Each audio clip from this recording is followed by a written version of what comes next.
My friend, when did you become the one person who doesn't get to be forgiven? You forgive everyone else, their slips up, their bad days, everyone but you. And somewhere along the line, without noticing, you decided that's what you deserve. That right there, that the conclusion is the real mistake. You passed the mirror today and you didn't like what was looking back. Not your face, the man himself. The one who keep repeating the same mistakes, breaking the same promises he made to himself. I know that look, I gave it to myself for years. So let me show you something that flips the whole thing. If a friend came to you carrying everything you carry, the same failures, the same history, I doubt you'd tell him he's worth nothing. You'd feel for him, you'd go easy on him. You do that for everyone, anyone except the one man you can never walk away from. And with him, it's a whole different story. It doesn't feel harsh to you, it feels like honesty. I've become someone I don't respect, and admitting it is just me keeping it real. So quietly you've made yourself the one man who would never gets a second chance. The one case where the verdict always comes back the same, guilty.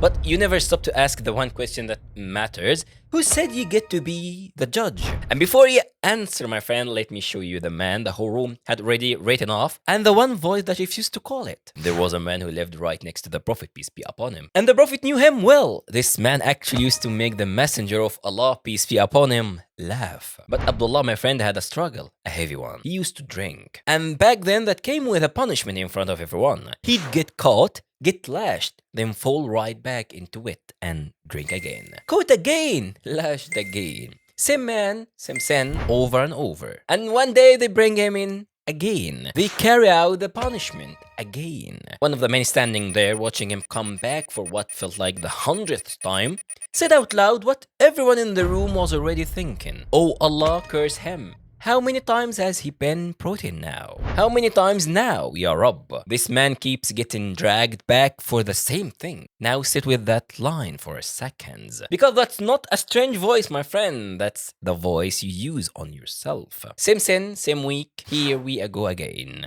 How many times now? And you've called it no hope left, written off. And here is the twist, my friend. The one man whose word actually carried weight in that room, the Prophet, peace be upon himself, heard the curse and shut the whole thing down. He said, don't curse him. By Allah, I know he loves Allah and his messenger. Same man, the same record everyone else had given up on. And the highest voice in the room refused to sign off on the verdict. Now come back to you, my friend. Because this is what you've been doing quietly for years. You've been building a case against yourself. Every time you fell, every promise you broke, every version of you that never showed up, you file it away as evidence. And you've gone over that file so many times you know it by heart. And in the courtroom, my friend, you are not just one person. You are the prosecutor listing out everything you'd ever done wrong. And you are the judge nodding along that yes, he is guilty. And you are the jury that already made up its mind before the trial even started. 3 jobs, my friend, and 1 man. And the verdict always comes back the same.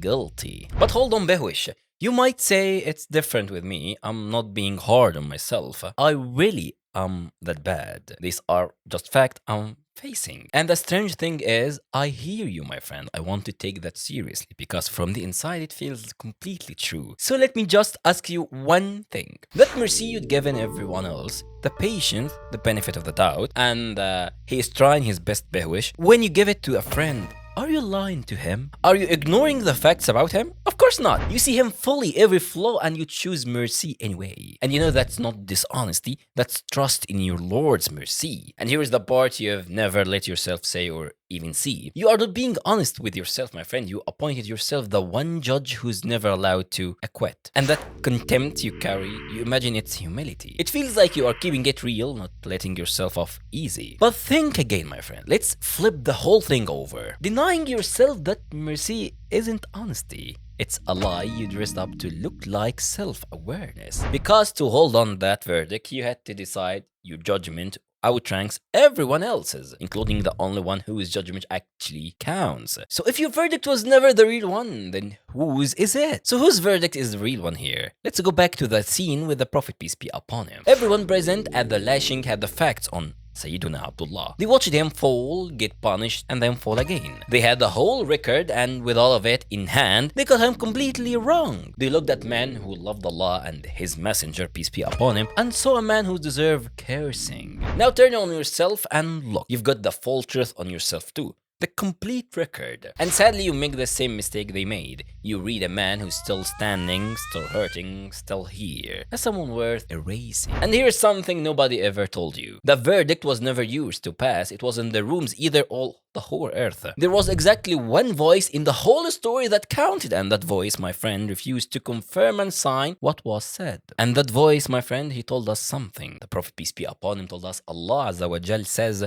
I'm as my servant expect me to be. Sit with that for a moment. The way you expect your Lord to treat you, my friend, that's the very door you walk through. Trust that He forgives, and you've turned toward the most forgiving, the most merciful. Expect nothing but punishment, and you've quietly decided that's all your Lord has for you. And that's the part you've missed the whole time. When you close your own case, no second chances, guilty forever, you think you are only talking about yourself. You are not. You're passing judgment on His mercy. Be careful. You are saying it's not big enough to reach you, that it runs out right before it gets to your name. That's the real arrogance buried inside self-hate. The problem was never that you thought too little of yourself. It's that without realizing, you thought too little of your Lord. Astaghfirullah. The opposite of hating yourself was never loving yourself. It was thinking well of Him, expecting His mercy to be bigger than your worst week, bigger than the biggest sin you have ever committed, short of shirk, of course.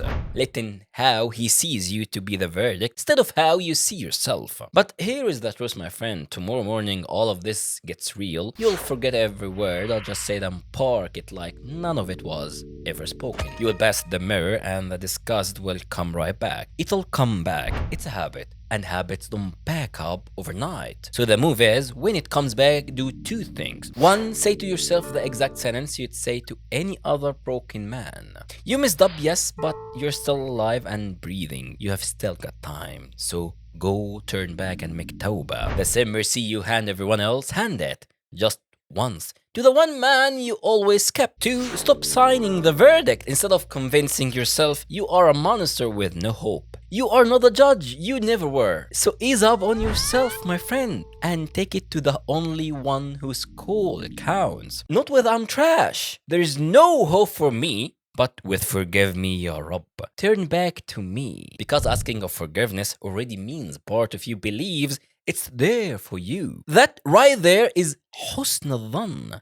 Thinking well of Him. Thinking well of Him in a single breath. That's the whole thing. It's not pretending you are amazing or faking some confidence in the mirror. No, it's just refusing to pass a sentence that was never yours to pass, and turning toward the one who promised to meet you with mercy. That's the move, my friend. So that's the shift. From guilty and at war with yourself to a man who trusts how far his Lord's mercy reaches. The disgust you walked in with was never you being honest. It was a sentence you passed on a man who had no right to judge. And the moment you know who the real king and judge is, the man in the mirror stops being your defendant. But I'll be straight, this talk tonight isn't going to settle everything. Because for some of you, this was never about who you are in general. It's about one specific thing you did, one you already took to Allah, that you meant and still haven't been able to fully sit down. If that's you, my friend, you already know the weight I mean. That's a different weight, my friend, than the one we just left it. And it has its own way out. There was a man, my friend, whose record was heavier than anything you carried. A man who was dead certain his sin was the exception, the one even Allah subhanahu wa ta'ala wouldn't take back. See what reached him? That's the thing you need to watch next. There is the video. Watch it now. And that's it, my friend. Peace.